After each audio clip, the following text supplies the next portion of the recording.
नमस्कार दोस्तों, हमारे चैनल के अंदर आपका स्वागत है। दोस्तों, आज हम आपको बताने वाले हैं आषाढ़ अमावस्या का उपाय कि अगर आप आषाढ़ अमावस्या के दिन यह उपाय करते हैं दोस्तों लौंग का, तो दोस्तों दिन दूनी रात चौगुनी गति से आपके घर के अंदर बरकत देखने को मिलती है।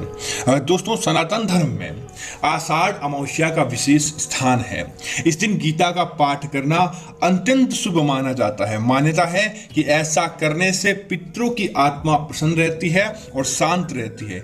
लेकिन दोस्तों, आप जानते हैं कि इस दिन किए गए विशेष उपाय कहते हैं तो आपके जीवन के अंदर कभी भी धन धान्य की कमी नहीं होती। दोस्तों, इस बार की आषाढ़ अमावस्या जो कि 10 तारीख शनिवार को पड़ रही है, इस कारण दोस्तों इसे शनिवारी अमावस्या भी कहा जाए तो कोई अतिशयोक्ति नहीं होगी। दोस्तों, अगर आप भी चाहते हैं कि आपके जीवन के अंदर धन धान्य हो तो दोस्तों ज्योतिष शास्त्र के अनुसार इस दिन अगर आप कोई उपाय आदि करते हैं तो आपको इसका सहस्त्र गुना लाभ प्राप्त होता है। तो दोस्तों, आज हम आपको बताने वाले हैं ईशान कोण का ऐसा उपाय जो आप कर लीजिए, निश्चित तौर पर आपको फायदा होगा। तो क्या करें? अमावस्या की शाम दोस्तों अंधकार का समय होता है और अमावस्या के दिन दोस्तों अंधकार धरती पर भरपूर मात्रा के अंदर होता है और अंधकार के अंदर दोस्तों नकारात्मकता हावी हो जाती है। और अगर आप चाहते हैं कि आपके जीवन के अंदर नकारात्मकता किसी प्रकार का कोई स्थान नहीं डाल पाए तो अमावस्या की शाम को घर के ईशान कोण के अंदर एक दीपक जलाएं, गाय के घी का दीपक लगाएं, लेकिन ध्यान रहे कि उसमें बत्ती या रुई के स्थान पर लाल रंग के धागे का प्रयोग करें। साथ ही आप दीपक के अंदर केसर डालना ना भूलें। मान्यता है ऐसा करने से अमावस्या विशेष के दिन, वो भी आषाढ़ अमावस्या के दिन, माता लक्ष्मी बहुत प्रसन्न होती है और उनके आशीर्वाद से जीवन के अंदर कभी भी धन धान्य की कमी नहीं होती।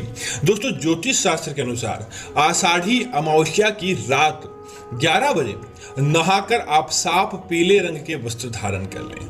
फिर उत्तर दिशा की तरफ मुंह करके कुश के आसन पर आपको बैठ जाना। दोस्तों, कुश का आसन आपको नहीं मिले तो साधारण आप कपड़े के आसन पर ही आप बैठ सकते हैं, लेकिन कुश का आसन इसके लिए पवित्र माना गया है। उसके बाद क्या करें? पूजा की चौकी पर एक थाली में दोस्तों आप कुमकुम की सहायता से एक स्वास्तिक या केसर की सहायता से एक स्वास्तिक और ओम का चिन्ह बनाकर उस पर आप महालक्ष्मी यंत्र या महालक्ष्मी जी की मूर्ति या तस्वीर स्थापित करें।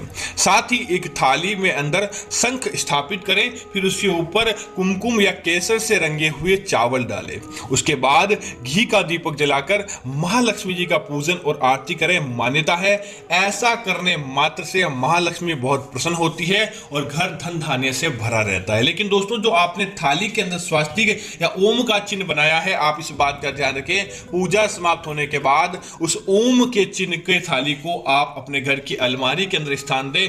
दोस्तों, जब तक वह थाली आपके अलमारी के अंदर रहती है, धन दिन दूनी रात चौगुनी गति से आपके घर के अंदर बढ़ता जाता है। दोस्तों, वैसे तो माना जाता है कि भूखों को भोजन की प्राप्ति करवाना पुण्य का कार्य माना जाता है। अन्न का दान सबसे बड़ा दान माना जाता है। लेकिन दोस्तों, अगर आप आषाढ़ वाली अमावस्या के दिन भूखे लोगों को भोजन कराएं या फिर अन्न का दान कराएं तो दोस्तों यह बहुत ज्यादा फलदायी हो जाता है। मान्यता है ऐसा करने से जीवन की कई तरह की दिक्कतें अपने आप खत्म हो जाती है। इसके अलावा अगर आप आषाढ़ मास की इस अमावस्या के दिन चींटियों को शक्कर मिला हुआ आटा खिलाते हैं तो मां लक्ष्मी जी की अत्यंत कृपा आपके ऊपर होती है और आपके जीवन के अंदर हर प्रकार का सुख देखने को मिलता है। दोस्तों, ज्योतिष शास्त्र के अनुसार अगर आपके जीवन के अंदर धन संबंधी किसी प्रकार की कोई समस्याएं आ रही है तो आषाढ़ वाली अमावस्या के दिन सुबह सूरज निकलने से पहले ही स्नान कर लें। इसके बाद आटे की गोलियां बनाएं। ध्यान रहे दोस्तों, गोलियां बनाते समय आप मन ही मन माता लक्ष्मी जी का जाप करते रहे और आटे की गोलियां बनाने के बाद वह आटा दोस्तों मछलियों को खिला दे। मान्यता है ऐसा उपाय करने से धन संबंधी सारी समस्याएं अपने आप ही दूर होती है और आपकी कुंडली के अंदर दिन दूनी रात चौगुनी गति से बरकत देखने को मिलती है। अब दोस्तों बात करते हैं अमावस्या के दिन एक ऐसे लौंग का उपाय जो आप कर लेते हैं तो दोस्तों आपके जीवन के अंदर खुशियां देखने को मिलती है। आप क्या करें? गिनकर 5 लौंग ले लें इस अमावस्या के दिन दोस्तों, क्योंकि लौंग के अंदर सकारात्मकता फैलाने की शक्ति होती है। और दोस्तों अगर आप चाहते हैं कि आपके जीवन के अंदर ऐसी सकारात्मकता बनी रहे तो दोस्तों इसका विशेष महत्व रहता है। अब आप उस लौंग को लें और उस लौंग की दोस्तों आप एक काले धागे की, क्योंकि दोस्तों शनिवारी अमावस्या है और शनिचरी अमावस्या और काले धागे से भगवान शनिदेव बहुत जल्द प्रसन्न होते हैं।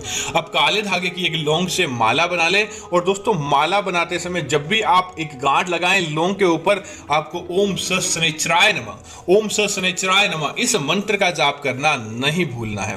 दोस्तों इस मंत्र का जाप करने के बाद भगवान शनिदेव से आपकी जो भी मनोकामनाएं हैं इस अमावस्या के दिन आपको बैठकर मांग लेनी चाहिए। और मांगने के तत्पश्चात आप क्या करें, भगवान से कहे कि आपके जीवन के अंदर कोई अगर धन की प्रॉब्लम है तो धन की, या कैसी भी आप अपने जीवन के अंदर मनोकामना की पूर्ति चाहते हैं तो वह भगवान शनिदेव से बस मात्र आपको बोल देना है, मात्र कह देना है, आपकी वो समस्याएं दूर हो जाएगी। उसके बाद क्या करें, उस लौंग की माला को इस अमावस्या की रात्रि को अपने घर के मुख्य द्वार के ऊपर आपको अंदर की तरफ टांग देना चाहिए। जिससे क्या होता है दोस्तों, अमावस्या के दिन जब नकारात्मकता ज्यादा फैल जाती है और सकारात्मकता कम ही बचती है, लेकिन जिस घर के अंदर यह लौंग की माला टिकी होती है उस घर के अंदर अपने आप ही सकारात्मकता को आना पड़ता है। और देखते ही देखते आपकी कुंडली के अंदर ऐसे योग बनने लगते हैं कि धन का आगमन अपने आप ही होने लगता है। इसी वजह से इसका विशेष महत्व माना गया है। इसी तरह दोस्तों उसके बाद क्या करें,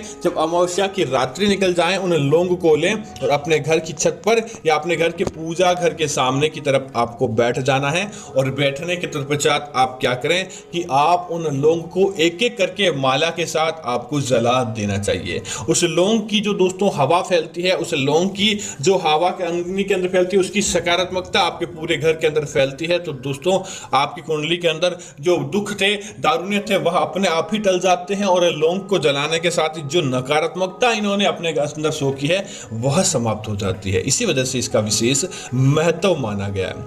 इसी तरह दोस्तों अमावस्या के दिन एक बात विशेष है कि अगर आप अमावस्या के दिन भगवान शनिदेव के मंदिर में, या शनिदेव का मंदिर आपके पास नहीं है तो पीपल के नीचे आप एक दीपक जरूर जलाएं। और दीपक के अंदर दोस्तों आपको एक लौंग अपने सर से 7 बार ओसारने के बाद अपने सर से ओसार लें। उसके बाद भगवान शनिदेव से ओम स शनिचराय नमः, ओम स शनिचराय नमः इस मंत्र की मनोकामना मांगने के बाद दोस्तों आप इस लौंग को पीपल के दीपक के अंदर डालकर जलाकर आ जाएं। और इस बात का जरूर ध्यान रखें कि आपको पीछे मुड़कर नहीं देखना है। जैसा आपने देखा है आपको वापस वैसे कि वैसे आ जाना है, पीछे मुड़कर नहीं देखना है। दोस्तों आप देखेंगे कि किस प्रकार आपकी कुंडली के अंदर बरकत देखने को मिलती है। भगवान शनिदेव की असीम कृपा ऐसी बनेगी कि अगली अमावस्या तक आपका हर कार्य बनने लगेगा और आप अपने कार्यों के अंदर विजय को प्राप्त करने लगेंगे। तो उम्मीद है कि यह जानकारी आपको अच्छी लगी होगी। इस प्रकार की अन्य जानकारी देखने के लिए आप हमारे चैनल को